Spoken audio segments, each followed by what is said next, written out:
I'm very excited to announce our guest tonight is Chris Colfer. You know him best as Kurt from Glee. Chris, welcome to the show. Thanks for having me. Thank you so much for being here. It's great to be here. Yeah, now, as we know...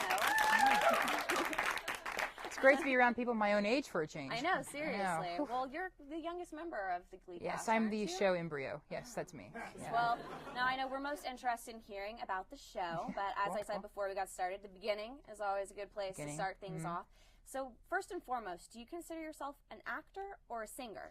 Actor. An actor that can do a little singing is what I consider myself. A little singing? A little singing, yeah. Oh, I would say it's a little more than a little singing. I've never had any aspirations to be a singer or be a part of the music industry at all, but it was just like a good thing in my back pocket to have for like when things like this came around. That's so amazing. I can't even believe that.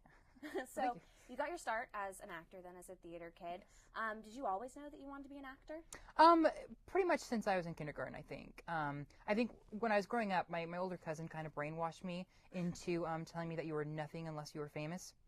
And I think maybe that like got into my head a little bit, but then I actually found the craft of it and fell in love with the craft of it. Is your cousin famous? Not yet, no. Oh, so yeah, true.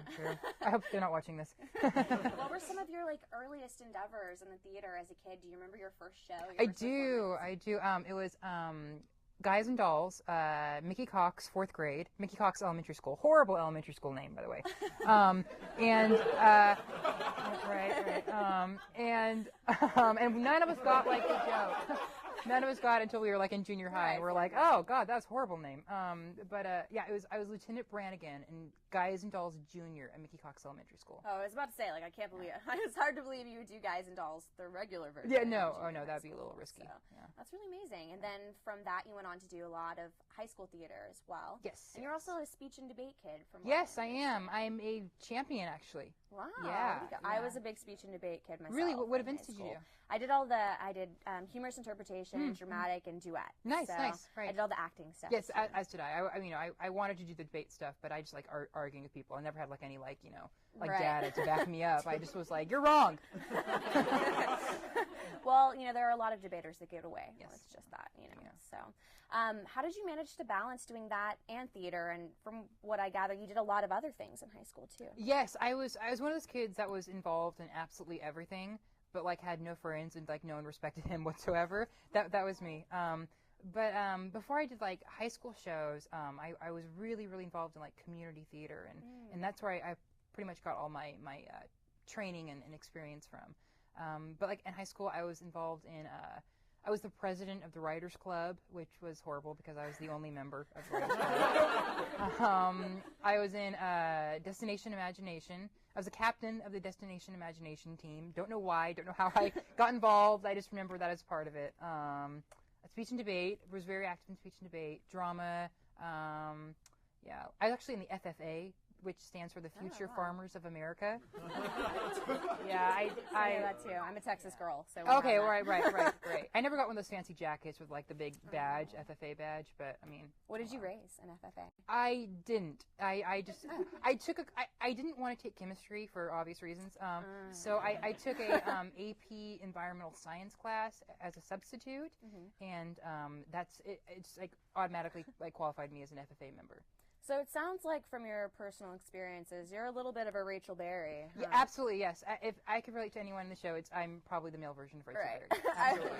I always watch the show and I just go, oh my God, that is so me. Yeah, every time I watch something that yes. she does. It's amazing. But what was your favorite role that you had during your early days? Oh gosh. In community theater, probably Ralphie in A Christmas Story. Because I got to dress up in like really strange like bunny suits and silver cowboy outfits, and it was just fun. And then in high school, my favorite role was actually Mr. Lovett in Shirley Todd, which was a show that I wrote, directed, and built the sets for. Yeah, I read that. Yeah. Why that show? Out of all the shows that you could flip around, I know. Why did you want to do that one?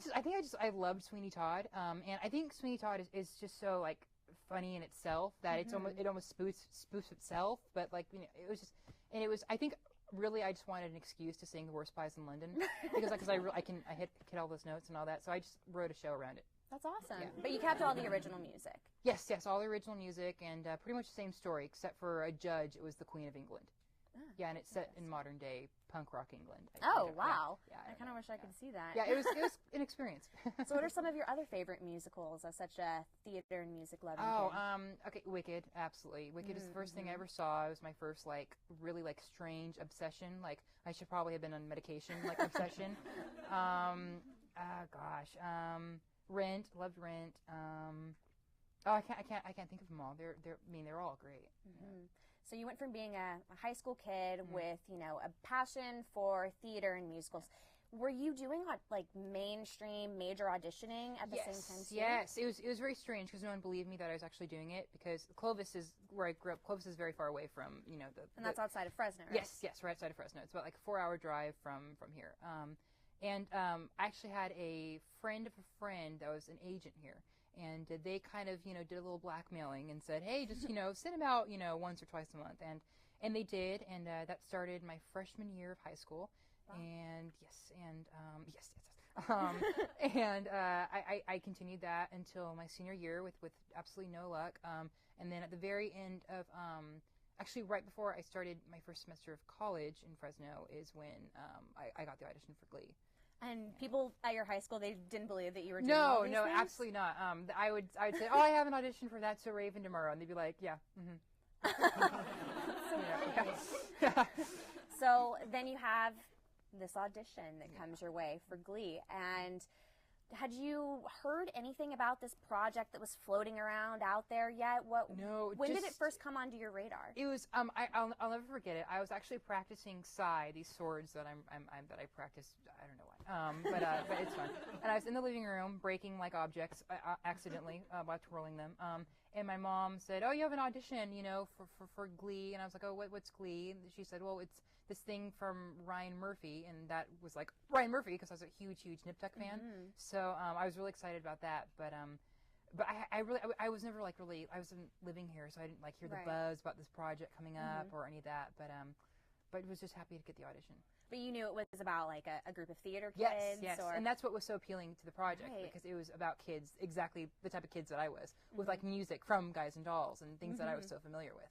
So coming from a small town and being so, I guess, disconnected from Los Angeles culture and from the business here, how do you feel like that's affected your desire to be an actor and to pursue your dream?